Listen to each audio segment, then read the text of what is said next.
Why does record grading matter if you're not a seller? For a record collector, it's good to know the grading so you know what you're looking at when you go to a record store and you take the record out of the sleeve and you wonder if the record is worth the price on the tag. The industry standard that's used is called the Goldmine Grading. Goldmine is a magazine for vinyl collectors that started out in the 1970s. They created a grading system so buyers and sellers would know the condition of the item. So we're going to go through a bunch of the grading so you have a better understanding of it. I also have a free download that you can use to guide yourself on how to recognize certain gradings of vinyl records. It's available in my Stan store. Like I said, it's a free download. Just click the link in the bio and you can download it on your phone so you always have it with you. So when you're record shopping, you know what to look for. So first we're going to start with mint records. Mint records are essentially unopened. Mint as far as the cover is the same exact thing. Unopened, no damage to the cover whatsoever. Next up we have near mint. Near mint is records that have been played a couple of times, but in the condition as if it's just been taken out of the sleeve. Like this Mad Season record, the cover itself is, because it's open, I would call it near mint. There is some imperfections in the corners. The record itself has only been played once or twice. No visible signs of wear whatsoever. A near perfect condition record.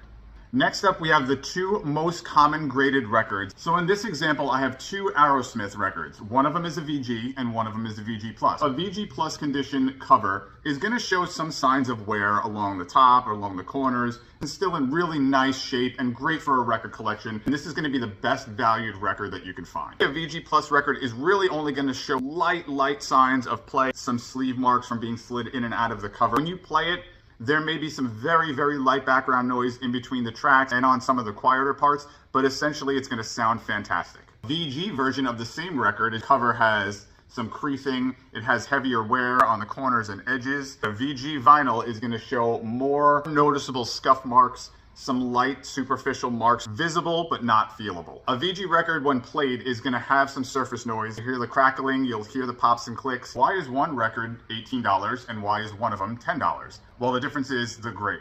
The $18 record is going to be a VG Plus grade. It's a lot cleaner of a copy. It's going to sound much better on your turntable. The $10 record is going to be a little noisier, a more budget-friendly copy. A G or a G Plus, good or good plus record is going to have noticeable wear on the cover. This one here has a split, heavy wear all around. Usually these are going to be found in budget bins. They're not the greatest quality. A G Plus record is going to show a lot more scratches and scuffs than you're going to see on a VG record. If you run your finger over, you can actually feel the scratch mark. Loud, hissing, crackling, pops, clicks, still meant to be a fully playable record. Any record that skips is going to be downgraded to a fair or poor record. This is the type of things that we're going to be talking about in our vinyl community on the Stan store. The link is right in the bio. Join our community and we're going to be discussing things like this all the time. Thanks for joining me today. Click the link in bio, join our community, and download this free PDF.